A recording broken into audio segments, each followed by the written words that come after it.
What's up, Taiwan? I'm Louise with news from here in Taiwan and around the world.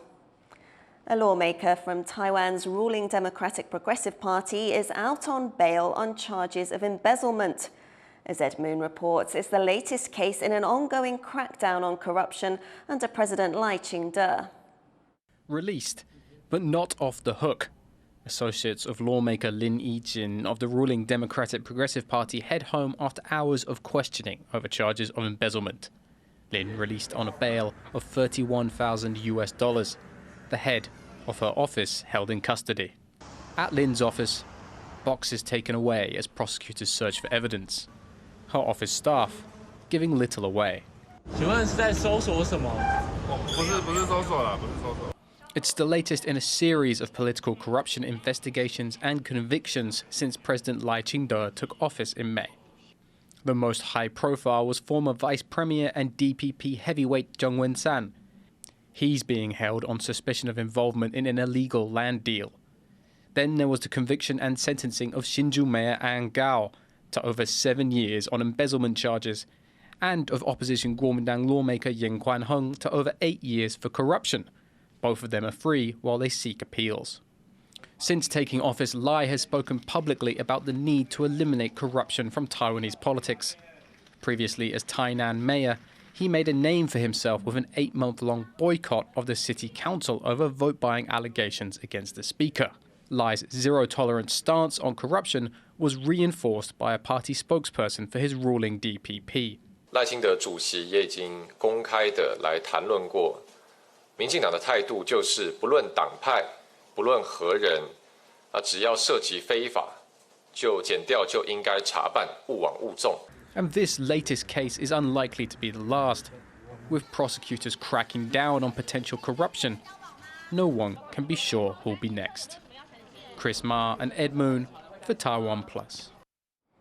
7 people, including 2 township magistrates, have been arrested in a corruption investigation in central Taiwan.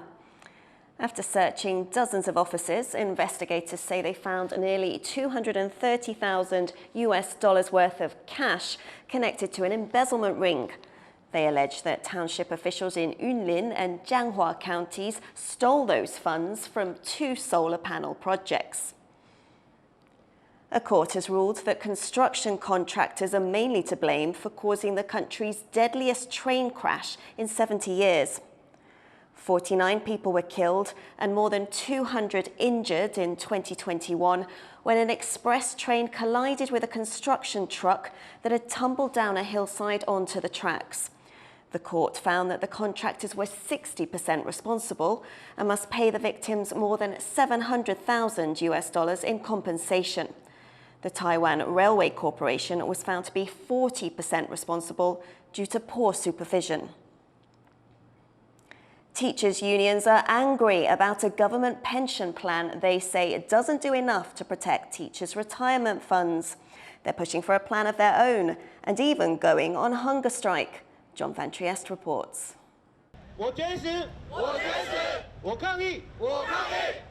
It's a tense moment outside the cabinet building on a humid August morning. For 2 days, the chair of the National Teachers Union has been on hunger strike over a government pension plan that has teachers worried about their retirements. Today, teachers from across the country have gathered in solidarity in the late summer heat. But once they've shouted their slogans and waved their banners, the question is, will anyone hear their demands? As they stand waiting, a speaker reminds everyone why they're here. They're in favor of following the Civil Servant Ministry's recommendation of a 10-year injection amounting to $992 million into the teacher pension fund. What the government's offered is $607 million over 20 years. While this will mean less short-term spending, the protesters say spending more now will actually save the government in the long run. They say the government plan makes little sense. 整体的施政没有那个逻辑性，我相信只会让基层的公教人员对政府的信赖感会越来越低。 The cabinet's expected to make a final decision sometime today. The assembled teachers and their supporters get down on the baking pavement. This has turned into a sit-in. One protester explains who exactly they're waiting for. 我们想要的是有决策能力的，你派底下的科员啊，派底下的科长，他们都是公务员，都是受命于所谓的长官的指示，他们没办法给我们承诺什么。Finally, the tension breaks. A police officer announces that this is an illegal assembly and warns the protesters to leave peacefully. No one is coming out to talk with the protesters. Other officers close in on the seated group while union leaders decide what to do next. 慢慢带理事长再步行回群贤楼。那拜托我们地方工会的伙伴们，我们做一件事情，我们把正确的资讯传递给我们老师，传递给家长，传递给社会，传递给政府，好不好？好。 In the end, the protesters pack up their banners and signs and leave. But they say this is just the start of their movement. With no signs of either side backing down, this could soon become a headache for Taiwan's new government. Devin Tsai and John Van Trieste for TaiwanPlus. Produce is still suffering the effects of Typhoon Gaemi a month after the storm hit Taiwan. As John Van Trieste reports, this will come to hit shoppers' wallets over the upcoming Mid-Autumn Festival. It's slim pickings at this outdoor vegetable market. What corn there is more than 1.5 times more expensive than it was just a few weeks ago. Typhoon Gaemi wrecked farmers' yields at a critical time. It's just a month to go until Taiwan gobbles up masses of food over the Mid-Autumn Festival. Vendors here say stretched supplies mean there's nothing they can do. 之前是30的话，现在大概就50左右。差这么多？差1倍啊！慢慢就要接受，你如果要吃，你就是要接受啊。 And it's not just farmers' markets where food is harder to come by. The storm also devastated seafood producers. This pile of oysters is just a fraction of how big it might have been had the intense wind and rain not hit the country's coastline. 一些鹅棚都被就是海浪吹走嘛，那个鹅啊的产量本来就比往年少，然后又加上台风的原因，我觉得可能稍微会调涨啊。This pile of clamshells tells a similar story. The Southwest was hit particularly hard, leaving seafood producers like this one waiting for local officials to assess their losses and perhaps give them help. 因为我们这边都是海水养殖，所以它雨水下了太多，淡化太严重，所以都会造成一些暴毙的死亡。这边应该死亡率应该都超过5-6成以上。 But while producers may get some compensation, for consumers, higher prices are going to be the reality for some time to come. James Lin and John Van Trieste for TaiwanPlus. In regional news, monsoon rains are causing widespread flooding in Bangladesh. At least 200,000 people have been affected by the rains in the east of the country. Some residents have had to leave their homes via boat. Some parts have seen 3 meters of rainfall. Star power has taken over day 3 of the US Democratic National Convention, with a speech from TV host Oprah Winfrey and performances from John Legend and Stevie Wonder.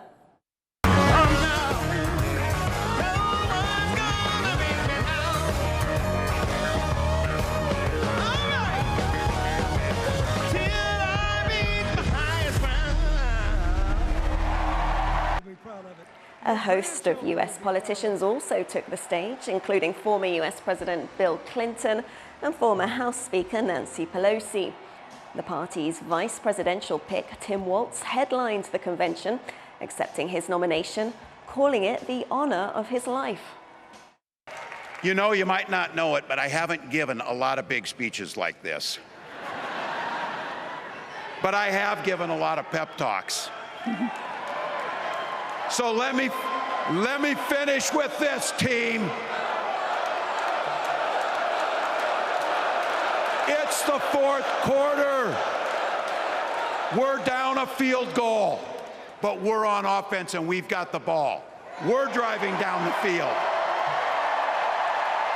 And boy, do we have the right team. Kamala Harris is tough. Kamala Harris is experienced, and Kamala Harris is ready. US chip giant Advanced Micro Devices is setting up new research centers in Taiwan's south. AMD plans to open centers in Tainan and Kaohsiung. They aim to develop artificial intelligence and advanced semiconductor technology. It's part of the country's push to become a global R&D hub. AMD plans to invest over $1.5 billion in the research facilities. Clothing makers in Indonesia have been hit hard by a surge of low-cost imports from China.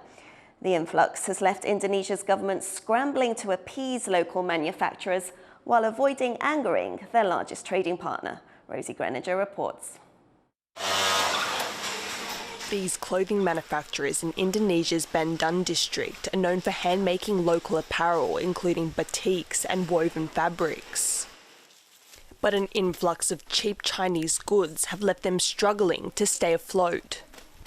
Gantian sih kalau pekerja sih mungkin tetap segitu, cuman pekerjaannya yang dibagi-bagi kita sebagian mitra ada yang sudah kita liburin selama 2 minggu, bahkan ada yang 1 bulan kita nggak kasih kerjaan si mitra-mitra itu. A surge in products being bought online has also added to the problem. It's forced at least 12 textile factories in this region to shut down operations and lay off more than 12,000 workers. Garment makers, both factory and home-based, appealed to the government for help, staging protests in Jakarta amid anger at the loss of market share to China.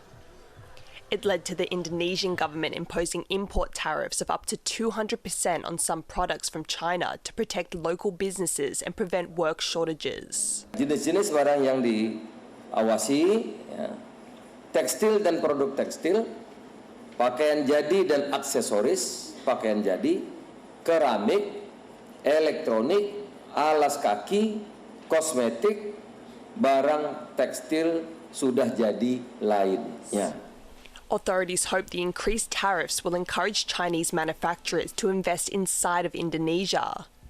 But there are fears it could provoke retaliation from Beijing. China is Indonesia's largest trading partner, with two-way trade exceeding $127 billion last year. The government had previously tried to control Chinese influence by introducing regulations to tightly monitor raw imports, including food, electronics and chemicals. But factory owners said those levies hindered the flow of materials needed for local production. Tapi kalau bahan baku, saya kurang setuju. Bahan baku tetap pemerintah harus menjaga supply chain-nya supaya aman. Ini yang paling penting. Kalau nggak aman, yang berdampak nanti adalah ke produksi juga, gitu. Leaving the government grappling with finding the right balance between controlling the impact of Chinese imports on businesses and workers here and encouraging the flow of local production. Delphine Chen and Rosie Greninger for TaiwanPlus. Taiwan's top breakdancer has made history at an international hip-hop festival in the Netherlands, just 2 weeks after competing at the Paris Olympics. Leslie Liao has more. Did you feel the earth shake? This is Taiwan's Olympic breakdancer, Quake. Shortly after the Paris Games, the b-boy headed to the Netherlands to compete in the notorious IBE, a major international hip-hop dance festival. And while there, he made history, becoming the first ever Taiwanese breakdancer to advance to the breakdancing finals. Though he didn't win it all, losing to Venezuelan breaker Alvin, he still managed to outperform over 300 competitors to take second place. But Quake says the pressures of putting on a historic performance may have affected him in the finals. 心理素质的训练跟建立吧，就是我可能要相对的再更轻松一点，更纯粹一点，像前几轮一样。And that was something he was able to do with his team, which made it to the top 8 of the competition. 我们没有用很杀戮的方式来 battle， 我们是有点 have fun， 我就是来有点像是传递我今天跳舞的情感。Quake says this latest performance is still a validation of his skills. He's claimed one of the top spots at one of the world's biggest breakdancing stages, proving that both he and Taiwan have what it takes to compete with the best. Ryan Wu and Leslie Liao for TaiwanPlus. Thank you for watching What's Up Taiwan. I'm Louise Watt. Take care. We'll see you next time.